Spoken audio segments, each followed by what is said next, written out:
Alors, puisqu'il s'agissait d'Olivier Farge, j'ai appris il y a quelques jours qu'il ne pourrait pas être des nôtres, et donc, eh bien, j'assume. Donc, il m'a donné ses diapositives, et donc, la première communication, qui est une communication de démographie, qui, en quelque sorte, vise à dire, quand nous parlons des hépatectomies en France, de quoi parlons-nous? Eh bien, c'est moi qui veux vous la présenter.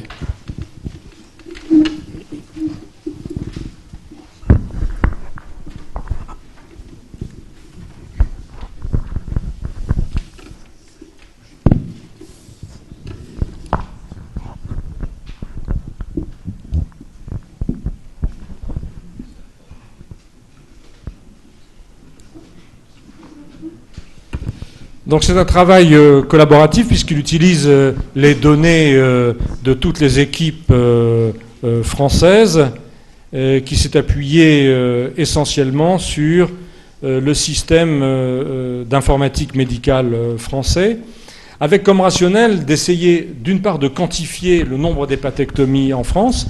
C'est important parce que des responsables institutionnels comme l'Agence de santé doivent mettre les ressources en adéquation avec les demandes et les actes pratiqués. Cela permet aux sociétés savantes de chiffrer l'impact de leurs recommandations et bien sûr de savoir comment orienter l'enseignement, en particulier aussi en fonction du nombre d'interventions pratiquées, du nombre de chirurgiens à former. C'est aussi une étude qui vise à évaluer le risque des hépatectomies, permettre en consultation, dans les dialogues avec les familles, d'informer les patients de manière exacte, aux chirurgiens de s'auto-évaluer. Vous saviez combien la France n'est pas, pour le coup, en tête de rang s'agissant de l'évaluation. Et puis, bien sûr, pour les politiques qui nous gouvernent, de permettre une systématisation dans l'homogénéité de l'offre d'hépatectomie en France et peut-être déterminer des seuils. Et puis aussi, et on le verra aujourd'hui de manière éclatante, de chercher à évaluer l'innovation. Alors, est-ce qu'il y a d'autres pendants dans le monde? Oui, en Amérique du Nord, bien sûr, c'est une habitude. Alors, avec des chiffres curieusement un peu bas, mais probablement parce que la quête systématique, le recensement systématique n'est pas fait. Il est fait plutôt au travers de programmes de qualité ou de programmes d'enseignement. Donc ces chiffres, vous voyez, de 3 ou de 6 hépatectomies par 100 000 habitants, ça paraît assez peu. Il y a quelques exemples en Europe. L'Écosse, mais l'Écosse est un petit pays. Et en Hollande, la typologie de l'offre de soins est très particulière puisqu'ils sont concentrés en des centres importants et peu nombreux. Il y a peu d'études asiatiques. Alors, cette étude s'est appuyée sur les données du PMSI. Alors, pour le coup, nos fonctionnaires d'État qui ont souvent des procédures un peu lourdes, ont été utiles puisque, vous le savez, depuis 2007, T2A oblige le recensement et le renseignement de ces items frise l'exhaustivité puisque nous avons intérêt, bien sûr, à reporter ce que nous faisons puisque c'est la manière dont nous sommes payés, dont nos institutions sont payées. Donc ces données comportent bien sûr des données patients, des données en type d'intervention. Alors la chirurgie du foie est compliquée. On peut l'opposer peut-être à d'autres chirurgies. Enfin, vous savez que le sociologue Pierre Bourdieu avait dit « ce qui est compliqué ne peut se dire que de manière compliquée ». Alors on va tâcher de démontrer aujourd'hui qu'on peut éclairer le domaine des hépatectomies, mais quand on regarde par exemple les codes PMSI, il y a au moins 18 codes distincts. Et vous savez que la littérature est pleine de ces démonstrations où, par exemple, en matière de métastase hépatique des cancers colorectaux, pour une même situation, 10 chirurgiens présenteront 8 possibilités d'opérer différentes. Il est évident, et vous l'avez probablement vu la semaine dernière, s'agissant de l'estomac de l'œsophage, il y a 2 ou 3 interventions, pas plus. Alors le mode de recueil a permis de puiser parmi environ 25 millions d'hospitalisations recensées chaque année en France. C'est une étude sur donc 6 ans. Et donc les statisticiens ont puisé au sein d'une cohorte de 150 millions d'hospitalisations. Les patients étaient bien sûr anonymisés. Les informations médicales ont donc été vivants décédés, bien sûr, et puis le suivi longitudinal ainsi qu'un certain nombre de paramètres médicaux classiques. Alors les chiffres, les résultats, on effectue actuellement, selon les données PMSI, 7500 interventions dites hépatectomie par an. Vous le voyez, avec une moyenne d'âge environ à 60 ans. Et quand même pas loin de 20% de patients au-delà de 75 ans. Ces résections hépatiques sont isolées dans 80% des cas. Où sont-elles faites? Eh bien, vous le voyez, dans un chiffre impressionnant de plateaux techniques, plus de 500 hôpitaux par an. Oui, mais le nombre d'hépatectomies faits dans ces plateaux techniques varie d'une manière extrême, en médiane 4, mais d'un extrême de 1 à 244, et on verra que c'est un sujet de discussion. Comment se situe le nombre de ces hépatectomies dans le panorama général de la chirurgie française? Je dois ces chiffres à Roland Parc et au Conseil national de l'ordre des médecins. Voyez un petit peu ce qui fait le quotidien de ce que l'on appelle les actes de base de la chirurgie générale, viscérale et digestive. Les chiffres sont d'environ 180 000, 85 000 pour les appendicectomies, 100 000 cholécystectomies, un certain nombre d'actes de chirurgie un peu plus spécialisés, un petit peu plus lourds, dont par exemple le chiffre emblématique des colectomies d'environ 45 000 par an en France. Et vous le voyez qu'in fine, la chirurgie dont nous parlerons aujourd'hui, une chirurgie spécialisée, peut-être un peu élitiste, elle s'intègre dans un quorum d'environ 10 à 12 000 interventions considérées dans notre discipline comme étant les actes majeurs, cancer du pancréas, rectum, et les hépatectomies majeures et les cancers de l'œsophage et du cardiaque. Donc voilà, ça doit nous rendre à la fois fiers et modestes du point de vue des chiffres. Quelle est la répartition géographique? Vous voyez là la distribution selon les régions, en tout cas parfois les départements, avec, vous le voyez, des extrêmes qui vont de 1 à 2,2 entre, par exemple, Midi-Pyrénées, Outre-mer et puis Auvergne-Haute-Normandie. En rouge, là, vous avez non pas ce qui était en vert, les adresses des patients, mais l'endroit où ils se sont fait opérer. Et on voit par exemple que certaines régions sont déficitaires en termes d'offres de soins pour leurs ressortissants, par exemple Poitou-Charentes, Picardie, la Corse. Les malades sont envoyés dans d'autres secteurs, et on voit qu'il y a des secteurs excédentaires, comme par exemple l'Alsace, où le nombre de malades est supérieur à ceux qui sont opérés domiciliés, ou bien évidemment l'Île-de-France, qui a un facteur d'attractivité tout à fait logique, et le ratio alors est de 1 à 4,5. Voilà le nombre d'hépatectomies ventilées selon le nombre fait par chaque structure, et vous voyez qu'une majorité d'hépatectomies est faite dans des centres qui n'en font pas plus que 5. Alors on reviendra sur la notion même, la définition même d'hépatectomie. C'est-à-dire que 6% des plateaux techniques et des équipes qui font des hépatectomies en font plus de 50 par an. Et seulement 11% en font plus de 25 par an. Mais ces équipes, vous voyez par exemple, les 11% d'équipes qui font plus de 25 hépatectomies par an, ça correspond à 65% des malades. Et pour les équipes, parmi les 6% qui font plus de 50 hépatectomies par an, cela concerne tout de même 53% des patients. Quid des hépatectomies majeures? Eh bien, il y a la même distribution. Au-delà du seuil de 10 hépatectomies par an, cela concerne à peu près 89% des hépatectomies majeures. Et pour prendre les équipes universitaires, bien évidemment, qui constituent les 6% de plateaux techniques, qui opèrent les 53% de patients, eh bien, cela concerne 64% des hépatectomies majeures. Quels sont les résultats en termes de mortalité? C'est une chirurgie qui, compte tenu de ses enjeux, a une faible mortalité, environ 3,4% en périopératoire, C'est intéressant de la comparer, par exemple, à la résection colorectale pour cancer, qui fait à peu près jeu égal. Alors, attention, de quoi parle-t-on en termes de mortalité ? Quand on dit mortalité hospitalière, vous le savez depuis maintenant un certain nombre de travaux, il faut aller jusqu'à 90 jours. Nos suites opératoires vont jusqu'à cette période, et c'est à l'honnêteté de nous faire comprendre que dès lors, les chiffres bruts de l'hospitalisation sont en fait multipliés par un facteur de 1,7 à 1,8. Donc voilà la vraie mortalité, toute indication, âge et type confondus.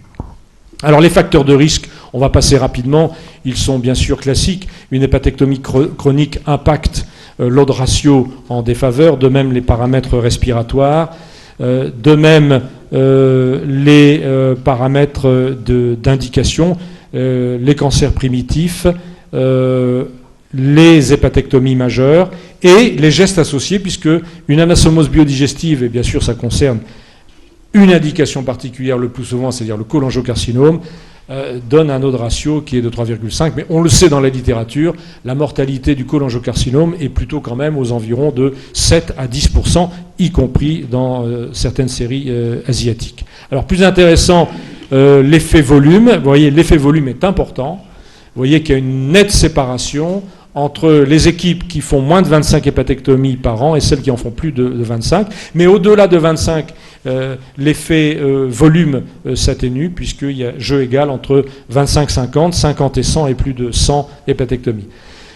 Notion intéressante, la localisation de la structure. Eh bien, les PSPH, en gros, pour la plupart, des centres anticancéreux, mais aussi, bien sûr, et on en a aujourd'hui un représentant tout à fait emblématique, les PSPH ont donc une mortalité périopératoire plus faible, avec probablement peut-être une activité plus serrée, éventuellement des malades plus triés, en tout cas d'excellents résultats. Alors la deuxième et dernière partie de cette présentation d'Olivier Farge, c'est comment la chirurgie du foie a intégré l'innovation en particulier dans le domaine de la célioscopie. On considère, c'est une notion extrêmement générale, que dès lors qu'une technique incorpore 20% d'une innovation dans sa pratique, on peut dire que l'innovation atteint le seuil de la standardisation. Voilà. Vous voyez très bien sur cette courbe générale publiée dans le British Medical Journal il y a environ 7 ou 8 ans. Alors, est-ce qu'on en est là en termes de résection hépatique sous célioscopie? Alors, pas tout à fait. En tout cas, vous allez voir que c'est assez différencié. Vous avez le total des hépatectomies, les hépatectomies open en gris, et puis les célios en noir tout en bas. On va le voir, ça correspond à peu près à 15% des résections hépatiques. On va voir comment elles se distribuent, avec une petite tendance à l'augmentation d'année en année. Ce sont les chiffres lissés sur 6 ans. On voit bien sûr qu'il y a une différence entre les hépatectomies majeures et les hépatectomies mineures. Beaucoup plus d'hépatectomies mineures faites par laparoscopie en bas du diagramme que d'hépatectomies majeures, alors que c'est l'inverse pour la voie open en haut du diagramme. Ce sont les chiffres, les spots en marron. Et bien sûr, cette chirurgie célioscopique se distribue différemment selon les indications. D'aucuns commentateurs ont dit qu'il est logique que la chirurgie du foie sous célioscopie a tardé à s'intéresser au cancer ou aux métastases parce qu'elle est encore très dépendante de la résection R0 et qu'en célioscopie, mais sans doute d'autres aujourd'hui nous diront le contraire, il est plus difficile de maîtriser la marge de résection. Donc, c'est pour les tumeurs bénignes, on le voit en bas à gauche, que les résections célioscopiques font à peu près jeu égal avec les résections open, alors que dans les autres indications, bien sûr, la voie open reste la voie d'abord principale. Alors voilà la distribution des laparoscopies selon le volume des plateaux techniques. Eh bien, il y a des chiffres qui peuvent apparaître comme étant paradoxaux, c'est-à-dire c'est dans les petites structures qui font moins de 5 ou moins de 10 hépatectomies par an que sont faites le plus les hépatectomies cellio, probablement aussi parce que ce sont les hépatectomies les plus mineures. Alors que dans les grands centres, vous voyez, qui font plus de 100 hépatectomies par an, eh bien, le taux de laparoscopie est à peu près à 10%. Alors, de la même manière, dans les plateaux techniques universitaires, vous voyez, ce chiffre est honnête, mais ce n'est pas le plus important. C'est dans le secteur libéral que le taux de laparoscopie est le plus élevé. Voilà ce court survol de la typologie des résections hépatiques en France, dont vous voyez que c'est une intervention qui progresse lentement, mais certainement chaque année de 2%. Probablement, il commence à y avoir une relative homogénéisation de l'offre de soins sur le territoire, mais de toute façon, puisque les patients sont libres de leur choix, il y a des coefficients de correction. Cette chirurgie est encore peu concentrée. On verra qu'on pourra discuter sur la notion même d'hépatectomie. La mortalité, bien sûr, est corrélée à un effet volume. Et pour l'instant, la pratique de la laparoscopie est en train d'atteindre le fameux seuil des 20% qui définit l'adoption d'une technique. Et ceci, de manière un petit peu simpliste, nous fait proposer plusieurs conclusions. Il faut encourager bien sûr les filières de soins pour que les patients à qui on propose seulement des interventions mineures dans des secteurs qui en font peu ou qui sont en secteur libéral soient coordonnés à des plateaux techniques de plus grande importance, probablement adapter bien sûr la formation des futurs chirurgiens, et c'était ce que l'on disait dans l'introduction et ce qu'ont dit nos collègues du TUB la semaine dernière, et puis bien sûr on voit que ce PMSI est un outil intéressant, mais il est loin d'être aussi utilisable que des observatoires médico-scientifiques, dont celui, par exemple, de l'Observatoire des hépatectomies qui a été promu par la CHBT. Je vous remercie.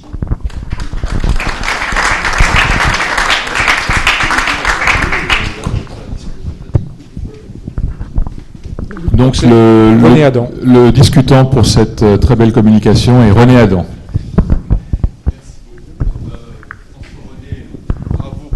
Ce travail. Je crois qu'il faut féliciter les auteurs d'abord parce que c'est une étude qui est basée sur une population. Et donc, ça n'est pas celle de centres experts. Et par définition, donc, ça correspond à la vraie vie de la résection hépatique en France. Donc ça, c'est le premier commentaire que je ferai. Et j'ai deux autres commentaires et deux questions. Le premier commentaire, c'est qu'il concerne l'équité d'accès aux soins. Et effectivement, on voit très bien dans cette photographie instantanée de la résection hépatique en France que finalement la différence est de 400% d'accessibilité en fonction des régions à la résection hépatique. Si on prend la région Champagne-Ardenne, c'est en gros par rapport à l'Île-de-France ou par rapport à l'Alsace, il y a une différence de 400%. Et on n'est pas les seuls à rapporter ça, puisque les hôpitaux anglais ont fait la même enquête, et il y a une différence de 1000% d'incidence de la résection hépatique de l'hôpital qui en fait le moins vers l'hôpital qui en fait le plus. Et donc, ce phénomène-là existe partout dans tous les pays. Il pose le problème de l'accès aux soins et il sous-estime probablement quelque chose encore de plus important, qui est la non-accessibilité du tout à des malades qui devraient relever de la résection hépatique et qui ne sont jamais confiés aux chirurgiens. Donc, ma première question, c'est finalement, qu'est-ce que l'on pourrait proposer à nos autorités sanitaires pour faire en sorte, puisqu'on parle de la France, que chaque citoyen français puisse avoir le même accès à la résection hépatique quand il en a besoin, quelle que soit sa région d'origine. Ça, c'est donc la première question. Et deuxième commentaire concerne le risque. Le risque, effectivement, c'est une enquête de population, c'est 5,8% si je me souviens bien à 3 mois. C'est 2 fois plus important que celui de l'Ivermed Survey, qui est un registre international qui compte maintenant 20 000 patients, certes opérés dans des centres relativement experts, et c'est 3-4 fois plus important que celle, justement, rapportée par la plupart des centres experts. Et on s'aperçoit qu'effectivement, dans les facteurs de risque classiques, le facteur de risque qui ressort, c'est la masse critique d'hépatectomie faite par un centre. Or, quand on voit que 3/4 des hépatectomies, 3/4 des centres, qui en font moins de 10 par an, de la même façon, j'ai envie de te poser la question, que penses-tu qu'on devrait proposer à nos autorités sanitaires pour faire en sorte que, eh bien, s'adresse davantage à des centres experts avec une meilleure offre de soins et qualité de service à nos patients, puisqu'on va, par voie de conséquence, puisque c'est un facteur de risque de mortalité, eh bien offrir une moindre mortalité aux patients opérés de résection hépatique. Enfin, j'ai juste une troisième question qui est un tout petit peu plus philosophique. Dans beaucoup de centres experts, le fait d'étendre les indications augmente le risque. Et j'ai envie de te poser la question un petit peu difficile.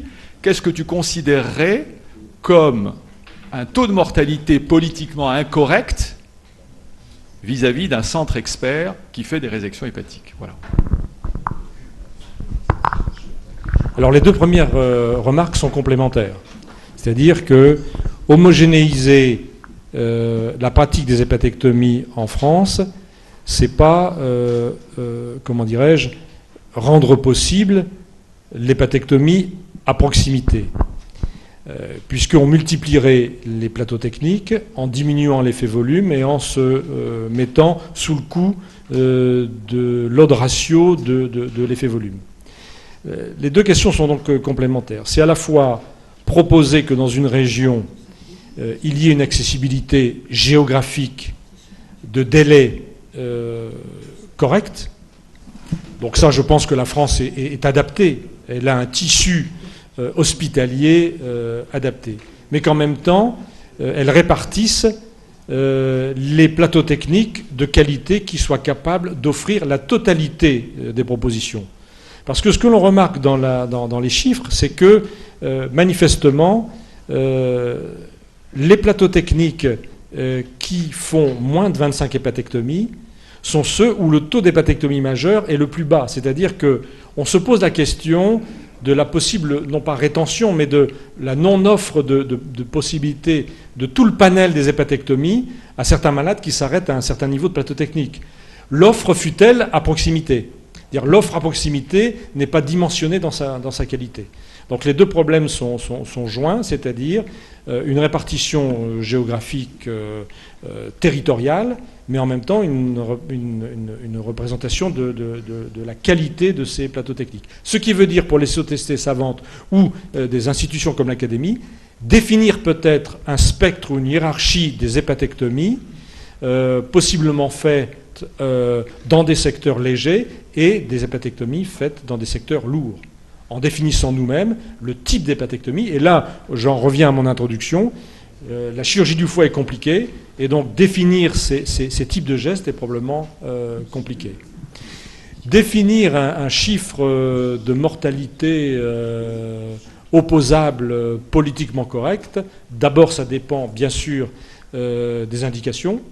Alors par exemple, l'une des critiques était que peut-être dans ce chiffre, notamment français, la chirurgie de la cirrhose a tiré un tout petit peu les chiffres de mortalité vers le haut.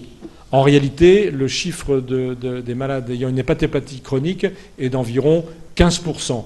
Donc les 15% n'ont pas pu tirer vers le haut la mortalité périopératoire. Il y a donc d'autres paramètres, c'est sûr.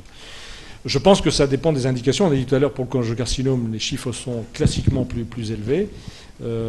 On dit actuellement, et enfin je pense que les chiffres des recommandations, c'est entre 2,5 et 3% de mortalité dans la chirurgie d'exérèse des métastases hépatiques. Merci François. Henri Bismuth. Oui, François-René, merci de cette très belle photographie des résections hépatiques en France. J'ai une interrogation. Quelquefois, des chiffres ou des statistiques un peu surprenantes, en fait, recouvrent des faits extrêmement simples. Et dans ce que tu as présenté, il y a deux faits un peu surprenants. Le premier, c'est que la majorité des hépatectomies sont faites dans des centres qui font très peu d'hépatectomies, 1 à 5. C'est ce que tu as montré. Donc ça, on peut s'arrêter là-dessus et dire c'est curieux. Deuxième point, c'est que là où il y a le plus d'hépatectomie par laparoscopie, c'est justement dans des centres où ils en font peu. Alors, mon interrogation est la suivante. Est-ce qu'il ne s'agit pas d'hépatectomie associée à des gestes associés? Par exemple, au cours d'une laparoscopie, et ça c'est fréquent, le chirurgien faisant une colectomie découvre un nodule, s'interroge et fait une petite exérèse, qui est une hépatectomie. Même s'il enlève une petite boule, c'est une hépatectomie. Ou faisant une cholecystectomie, il enlève un petit quelque chose qui peut être d'ailleurs une petite tumeur bénigne, mais il s'interroge et il le retire. Ça rentre, malheureusement, des définitions d'hépatectomie. Alors, les anglo-saxons utilisent d'ailleurs un terme français, ils appellent ça en passant. L'hépatectomie en passant. Terme français utilisé dans ce sens. Alors ma question est là, est-ce qu'il ne s'agit pas d'hépatectomie en passant, ce qui d'ailleurs ne rentrerait presque pas dans le rang d'hépatectomie, parce que en fait, ce qui compte, c'est les hépatectomies intentionnelles. Les malades sont opérés pour une hépatectomie, et c'est là où ce serait plutôt intéressant. Alors, est-ce que c'est possible de faire la part entre les deux? Alors ce sera possible en analysant, quand on a mis les gestes associés, c'était les gestes associés à des hépatectomies majeures, bon, bien sûr. C'est pour ça que ce paramètre tire la mortalité vers le haut. Alors c'est doublement vrai, parce que, en tout cas, la question a été posée de déterminer ce qui avait distingué, par exemple, des gestes codés comme hépatectomie et qui n'étaient en réalité que des biopsies au cours d'un autre geste. Et ces gestes-là sont probablement très élevés. Par exemple, au cours de la chirurgie de l'obésité ou au cours d'une chirurgie du cancer colorectal où une petite tumeur est identifiée. Les chirurgiens universitaires, les chirurgiens colorectaux ne le font pas. Certains chirurgiens continuent à le faire. Et si ces chiffres-là sont probablement importants, il n'y avait pas les moyens de le détecter, mais probablement dans la prochaine enquête, oui. Merci. Jacques Barbier. L'effet centre est incontestable. Il faut qu'il y ait des centres qui fassent la grosse chirurgie hépatique. Mais il y a un phénomène qui est quand même important, c'est la géographie.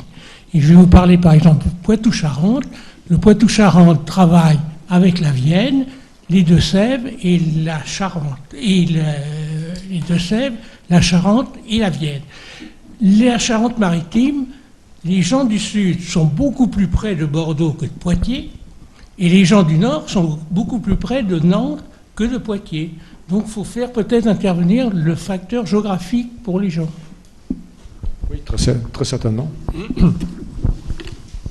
Philippe Reille. Deux petits commentaires. Je crois que le rôle de l'Académie serait de demander d'urgence aux instances qui gèrent la CCAM de bien vouloir donner un codage pour les biopsies hépatiques. Ça changerait considérablement le nombre d'hépatectomies, car effectivement, le seul codage disponible, c'est soit de ne pas coder, soit de coder hépatectomie atypique. Tout à fait. C'est scandaleux. Il doit y avoir un effet nomenclature dans cette statistique qui est important. Oui. Deuxième commentaire sur la géographie et l'accès aux soins. On a parlé de politiquement correct, mais là, on pourrait parler de politique. À la recherche des 50 milliards, on a redéfini les régions en France par des économistes. Et il est apparu à des gens raisonnables que la France ne devrait être divisée qu'en 6 régions. Je suis sûr que si on prolongeait cette étude, on aboutirait peut-être à des conclusions différentes en termes d'accessibilité aux soins, en prenant 6 régions. Je voudrais juste ajouter un petit commentaire à ce que vient de dire Philippe.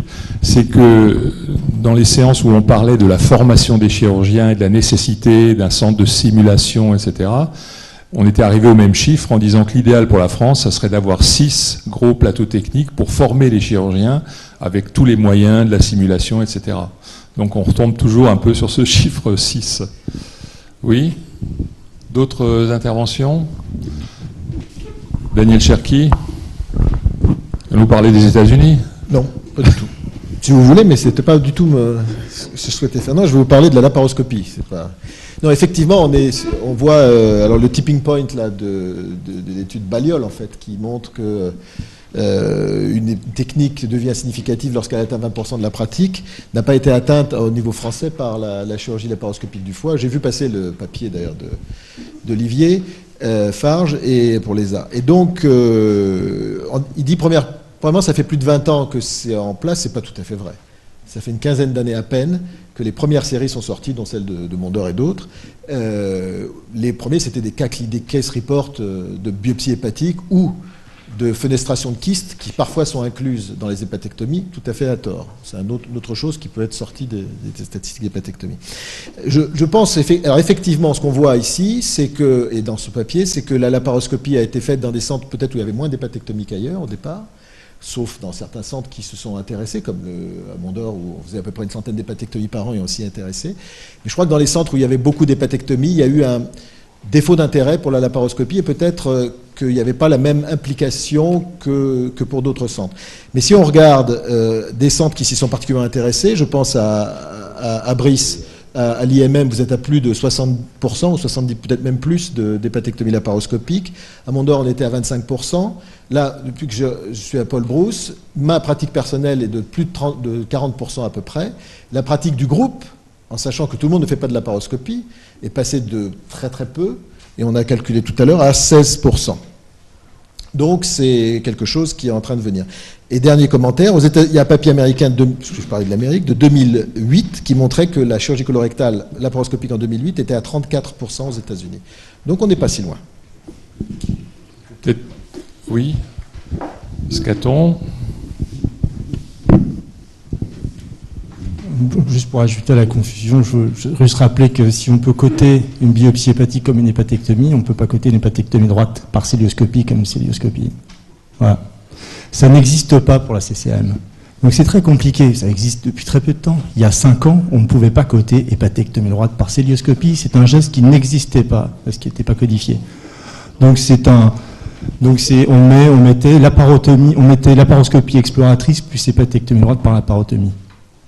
Donc imaginez bien que les chiffres sont extrêmement biaisés sur la photographie de la France sur 10 ans. Pour terminer, une question difficile qui nous a été posée à l'époque par l'INCa. Je faisais partie avec d'autres d'un groupe de travail pour essayer de définir quel était le volume nécessaire pour pouvoir faire des hépatectomies dans des conditions de sécurité. Et donc au début, le groupe était très ambitieux en disant il faut en faire au moins 80 par an, etc. Et donc finalement, vous avez vu à quoi on a abouti, à environ, je crois, 12 hépatectomies par an. Alors je voulais te demander, à la lumière de ce travail, quelle serait la recommandation que tu ferais à l'INCa pour dire tel centre est autorisé à faire des hépatectomies, donc toute hépatectomie, pas seulement des biopsies, des hépatectomies majeures, à partir de quel volume d'activité? Je crois qu'on ne doit pas tomber dans le piège de faire une réponse globale. Comme je l'ai dit, il est urgent de définir ce que nous savons, nous, d'un point de vue médico-scientifique, on en parle tout le temps dans nos congrès, mais là, avec une visée administrative, une hiérarchie des hépatectomies. Un peu comme on l'avait fait au moment de 2003 avec les RPC pour les métastases des cancers colorectaux. Classe 1, classe 2.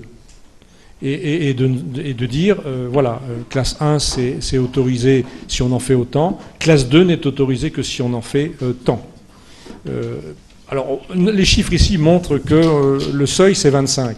En fait, c'est 25 en prenant la totalité des chiffres et avec, je dirais, les écueils que vous avez tous très bien démontés. Il faudrait reprendre, cette fois-ci, avec une cohorte médico-scientifique, donc par exemple l'observatoire des hépatectomies, et de voir à partir de quels chiffres, dans les centres, en faisant beaucoup, il y a tel ou tel chiffre de morbidité ou de mortalité rédhibitoire. Bon, les chirurgiens du pancréas ont essayé de le faire, puisque c'est publié, j'ai trouvé d'ailleurs le chiffre extrêmement bas, c'est 11 pancréatectomies par an. C'est le chiffre statistique américain à partir duquel la mortalité change.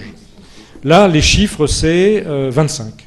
25, mais je le redis, cette photographie est volontairement subjective, imparfaite, et pour faire discuter et montrer vers quoi il faut aller, c'est-à-dire une cohorte maîtrisée par nous-mêmes. Ce qui est décevant, c'est que le gros travail que vous avez fait pour aboutir à ces chiffres-là, finalement, n'aura pas d'impact, puisque l'INCa et l'administration n'en tiendra pas compte. Pareil pour le pancréas, on en a parlé à la séance organisée par Christian Partinski. Nos collègues néerlandais avaient démontré que les centres qui avaient un volume important avaient nettement moins de mortalité opératoire que les centres à faible volume. Et le même groupe a publié des résultats 10 ans plus tard pour montrer que rien n'avait changé. C'est-à-dire que les faibles volumes continuent à opérer des pancréas à faible volume et les grands volumes continuent à avoir des grands volumes. Rien ne change. Alors que faut-il faire pour que ça change et pour que ces informations soient données au bon endroit? Il faut analyser une cohorte fiable. Daniel? Le problème, c'est que je pense qu'il sera difficile en France de enforce, comme disent les Américains, d'imposer aux gens, enfin en tout cas, ça n'a pas. Les seuils qui ont été établis sont faibles, d'une part, et d'autre part, on ne peut pas les imposer. Enfin, c'est difficile de les imposer. En Angleterre, toute la chirurgie. Alors, il faut définir les interventions, mais le rectum, l'ésophage, le pancréas et le foie sont centralisés. Et vous ne pouvez pas, donc vous avez le centre quaternaire, c'est même plus ternaire, le centre quaternaire qui reçoit obligatoirement de toute la région, et il y a 6 régions en Grande-Bretagne, où reçoivent toutes les hépatectomies, toutes les pancréatectomies, et on ne peut pas faire autrement. Est-ce que c'est adaptable à la France? Je ne suis pas certain. René Adam. Juste pour aller dans ce sens, je pense qu'au niveau des autorités sanitaires, les Anglais ont résolu le problème de façon très simple. Ils savent par structure et par chirurgien quelle est l'incidence de morbidité et de mortalité. Donc il devient très facile à ce moment-là à un centre, non pas de dire « oh, vous faites trop peu de tels gestes », mais vous avez une morbidité, une mortalité qui est supérieure à la moyenne de l'ensemble de ces gestes, et donc on ne peut pas vous valider. C'est la meilleure façon, il me semble, pour les autorités sanitaires, de dire à une institution « vous ne pouvez plus faire ce geste puisque votre mortalité est supérieure à la moyenne ». 2 interventions, Bernard Lenoir et puis Éric Vibert. Le problème a été facilité en Angleterre par la survenue d'un énorme scandale dans les années fin 90, début 2000, à Bristol. À Bristol, il y a eu un centre de chirurgie cardiaque pédiatrique avec des résultats épouvantables, notamment une mortalité très élevée. Ce scandale a été énorme à tel point que le Premier ministre a dû intervenir à la télévision et qu'on a obligé le centre de Bristol à fermer et qu'il y a une étude comparative des différents centres. C'est une chose dont il faut se rappeler aussi pour nous, parce que est-ce qu'un jour ne peut pas arriver à un scandale identique si on ne prend pas de mesures? Ce scandale est survenu sur un terreau favorable. L'Angleterre, depuis 60 ans, est organisée en grandes régions où seuls des centres pointus et à gros volume d'activité travaillent. Donc c'était un exemple qu'on a connu aussi dans d'autres structures pour la chirurgie cardiaque. Pour nous, il y a eu l'événement de Metz, bien sûr. Éric Vibert et François Dubois. Non, et on arrête. Juste à propos de l'observatoire, il y a quand même quelque chose qui existe. On a développé un outil à la CHBT qui est un observatoire des hépatectomies, dans lequel on a à ce jour 2000 patients dans l'observatoire et on rentre par mois 80 patients hépatectomisés sur 10 centres en France. Donc on a des datas extrêmement précises concernant la morbimortalité des hépatectomies. Donc ça nous donnera des informations importantes. François Dubois. Oui, est-ce qu'il n'y a pas un danger de cette notion de seuil à partir du moment où un chirurgien qui serait très expérimenté venant d'un centre important veut créer un centre où il n'aura aucun antécédent, il ne pourra pas dire j'en ai fait dans ce centre, on n'en a pas fait jusqu'à maintenant. Est-ce que c'est pas plus l'individu? Il y a l'individu et le centre, il y a les deux quand même. Oui, c'est parfaitement vrai, mais dans toutes les études, les premières années d'activité d'un nouveau groupe ou d'un nouveau chirurgien sont simplement observées et il n'y a pas de limite et d'indication précise quant au volume d'activité. On n'empêche pas. On n'empêche pas. Juste une dernière réponse pour ça. Il faut distinguer le centre et les individus qui opèrent dans le centre. Ça a été très très bien montré pour la chirurgie du côlon. Il y a des centres à activité moyenne où l'activité n'était faite que par 1 ou 2 chirurgiens, dont le résultat était très bon, et des centres de très gros volume où la chirurgie était balkanisée et les résultats au sein de ces centres de très gros volume faits par des chirurgiens qui avaient une faible pratique n'était pas bon. Donc ça, c'est un problème important. Mais ce sont pour des chirurgies très directement chirurgiens indépendants. N'oublions pas que même si, on va le montrer maintenant, la chirurgie du foie dépend bien sûr de la dextérité et de l'ingéniosité des chirurgiens, elle est intégrée à une chaîne thérapeutique de prise en charge qui est devenue chaque jour de plus en plus complexe, avec les imageurs, les anatomopathologistes, les réanimateurs. Et c'est probablement ça qui va, plus que les effets seuil, pousser la chirurgie du foie seulement vers les plateaux techniques de très gros volume, parce qu'elle est obligée de s'entourer de satellites extrêmement lourds, extrêmement coûteux. C'est la différence avec pas mal d'autres chirurgies. Merci François René.